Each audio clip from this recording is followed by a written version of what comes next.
All right, folks, people that are following my Sur Ron content, I just want to make this, try to make this quick and simple and make it clear to everybody.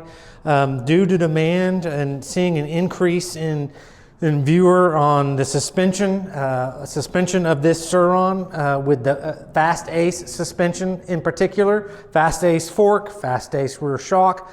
I'm going to try my best to make a tuning portion of the video and the setup and try to help people. I am not a professional. I was not trained at MMI Institute of Motorcycle Technology. I'm not have not been a pro motocross mechanic, which just get that clear. But I'm going to try to do my best. That I've been riding and racing motorcycles for about 35 years. From 1980 to the mid 2014, 2015.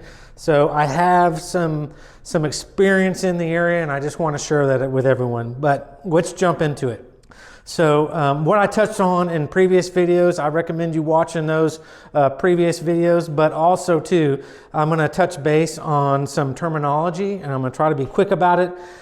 We've got sag and we've got droop, and I'm going to talk to you about that and the preload and the compression and rebound.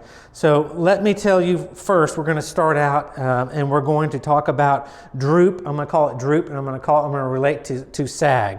Droop is when if I were to lift this bike completely off the ground, see, now the suspension is all the way hanging. So when I set it down, that little bit that the forks are kind of drooping into, that's maybe a quarter of an inch. That's probably reasonable. The back did not compress very much. So I don't know how much this is going to, when you set this down, you're going to want that to compress a little bit. This is a smaller bike, and we're comparing this to, I'm comparing it to setting up a motocross bike, which has 11 and a half, 12 inches of suspension travel. This has like 7.5 to 8 inches of suspension travel. It comes from a part of the country where people are smaller, we're here, and they're about 125, 135, 150 pounds, and us Americans are 6 foot, 5'7", 6'1", and we weigh between, more likely 175 and 220 pounds. And so this is a smaller on a compressed level than a full motocross bike. So what I'm taking with a full motocross bike, I'm just kind of condensing because there is not a big world of Sur Ron suspension setup. And that's what I'm basing this off of. Okay, so let's go from there. All right, so we're going to talk about sag. We talked about droop, and that's just how the suspension sits on the bike as it's just sitting on its own weight. So we're going to talk about sag, and sag is very important from my years and years and years of reading and doing this. Sag controls has to do a lot with additional following suspension setup. The sag is the basis for which everything else functions off of. And so I'm trying to explain this. Ground is never just flat like a piece of glass. It's always, even on the road, there's bumps, there's divots, there's low spots, there's high spots. And on the dirt, it's even compounded 3 times, it's bumpy. And so you're wanting your tires to track with the ground. You don't want your tire to skim across the low spots and the high spots, You want your tire to float down and float up in this small amount so that your tire stays in contact with the ground. Tires that are not on the ground means that you're maybe not in the most control. When you're in the air, obviously your tires are not touching the ground. But when you're traveling across ground at any decent speed, you want your tires to track with the ground. If I've made that enough clear, I don't know how to show you that any other way. But so when your suspension when you're sitting on it's drooped down, that means your suspension has traveled to drop down into the low spots. If your suspension was too stiff, then it'd be sitting up in its suspension stroke, and when you went over surfaces that were lower, your tires would just skim over that low spot, just go straight across it. Hopefully I don't have any other way to explain that. Hopefully you grasp that. So what we're doing is we're setting up, when I sit on the motorcycle, I want the suspension to sag down. And so how you will go in and you'll record this data is you're going to pick a spot on the swing arm, and you're going to pick a spot on the rear fender. Typically you want it to be a little more straight up and down. So you're going to use a tape measure, and you're going to measure to the exact same spot both times, right here and right here. You can use a wood stick, and you can mark that, or you can stick a nail in it where that would stick into the hole right there. But and then you can come in and mark with a felt tip pen. That's one way to do it. You can use a ruler like this if you're more comfortable with that. They make suspension sag tools. But for this general presentation right here, we're just going to use a tape measure. This is the most common. So we're going to take that measurement, write it down. And then we're going to remove the bike from the stand.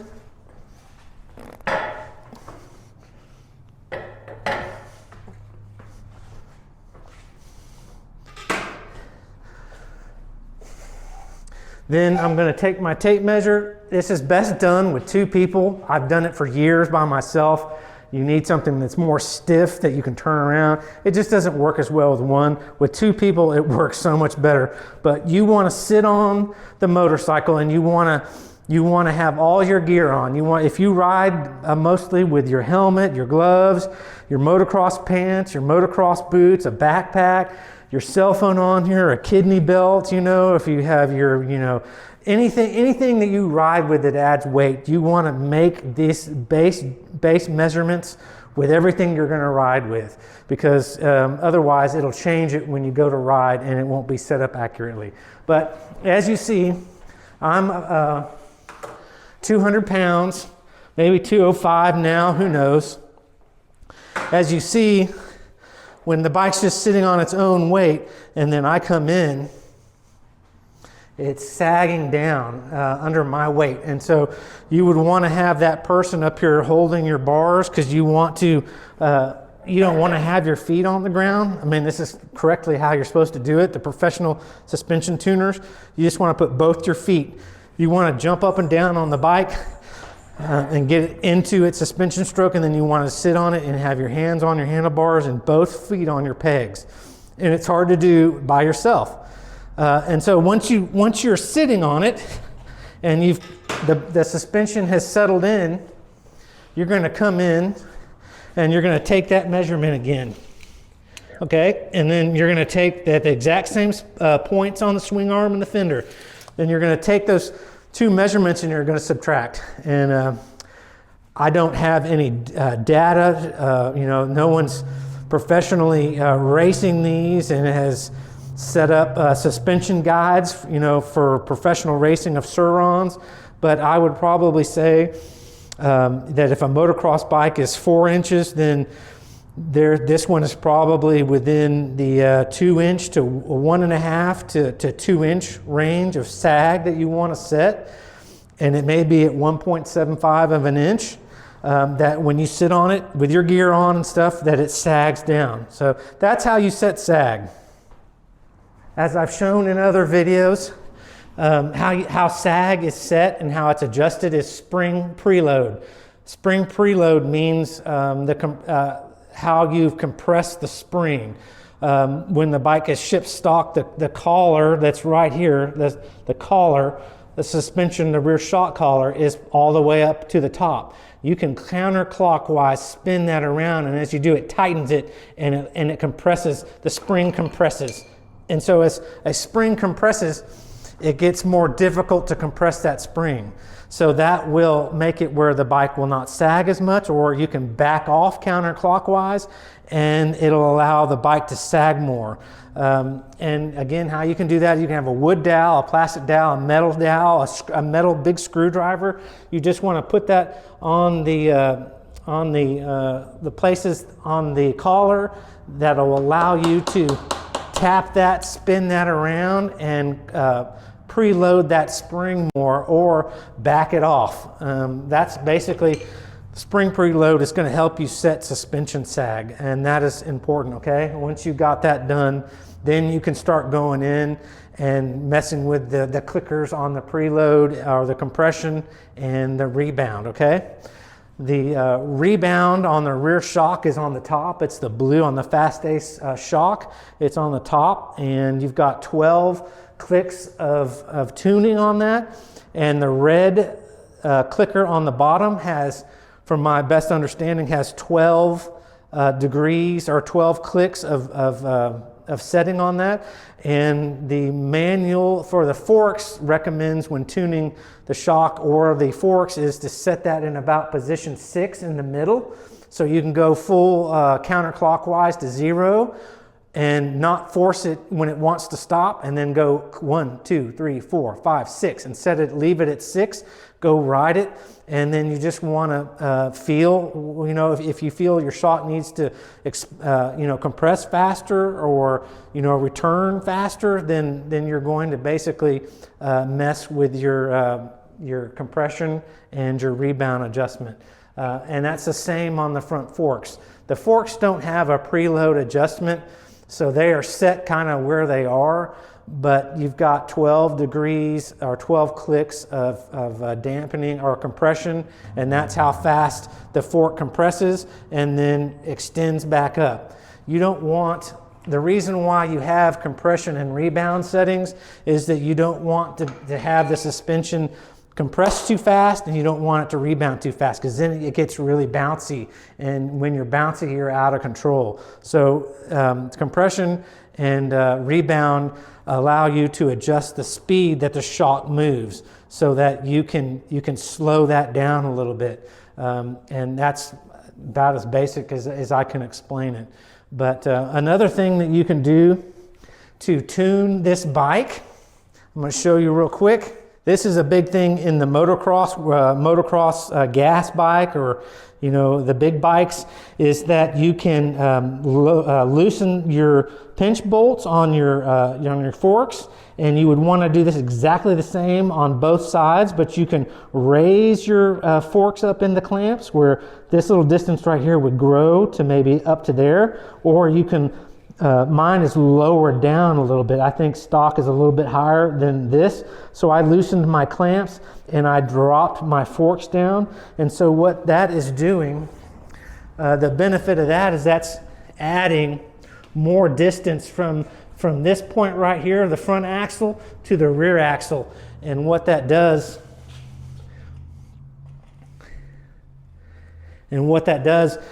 is increases this distance between the front axle and the rear axle, and that makes for a more steady, more precision of a ride. Whereas if you raise those in the fork clamps, you know, maybe put a 1/2 inch up here at the top, then you're decreasing the distance, and the bike will be a little bit more fidgety, but it'll turn sharper.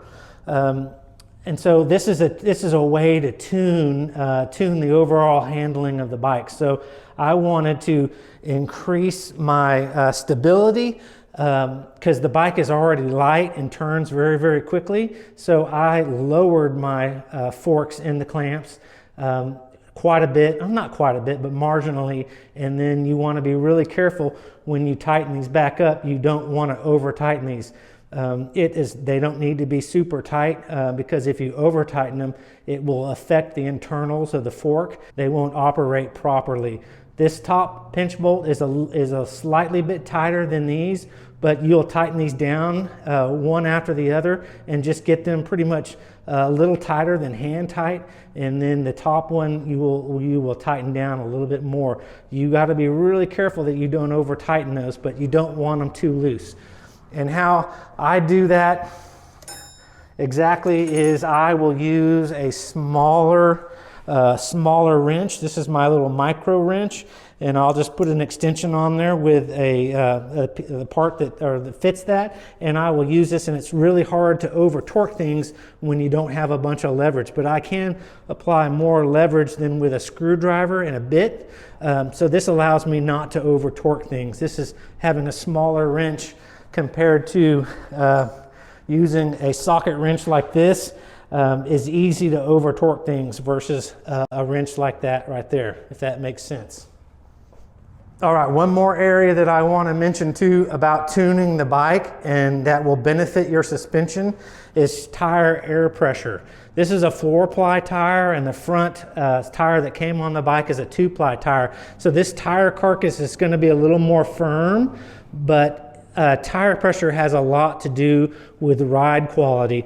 There are bikes out there that have no suspension and have, called fatty tires, and the tires are basically the suspension. So in short, you want to be able to have some flex in a tire, depending on, if you're riding on the street or you're riding pure moto or you're pure cross country all day long.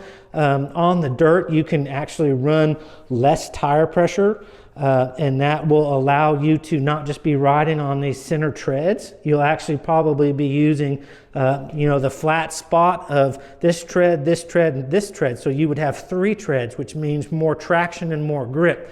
So on dirt and jumps and bumps and rocks, you would lower your tire pressure, and that could be as low as, 11 to 14 PSI, 10 to 11 PSI, 14, 16, 17 is going to be where you can't push that in as much.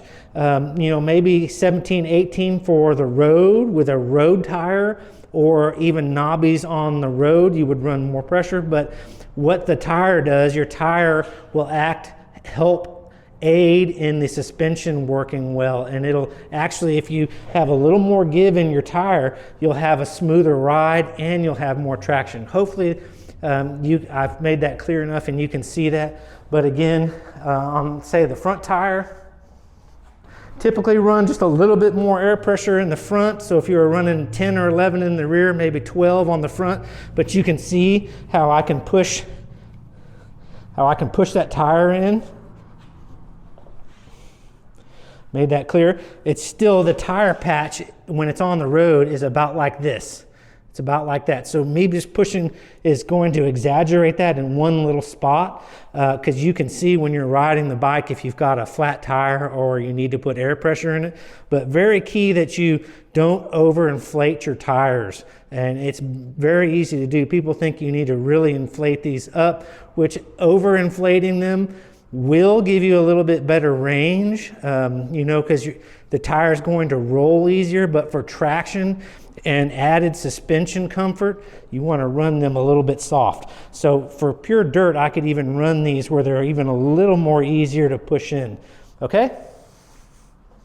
Well, that's everything I wanted to talk about today. I tried to rush through that, and so that's not too long, but things just get more complicated, and suspension is a very intense thing to learn about. There's a lot of different tuning and parameters to know about the suspension. But other than that, I hope that helped clarify to some people that are have not done this for their entire lives, or been around friends and family that have done this. And so it's interesting stuff to know, and hopefully this will help people to maybe tune their bike, or maybe give them a start to tuning. You can go on YouTube and there's thousands of videos on setting up motocross suspension, and it's very similar to this if you're doing it off-road, or you can look at tuning on-road bike suspension. Lots of helpful things online. So hopefully this was informative and helpful, and I didn't make it too confusing. And I appreciate everyone watching. Have a great day and a great night wherever you are, and check back in for more videos, okay? Bye-bye.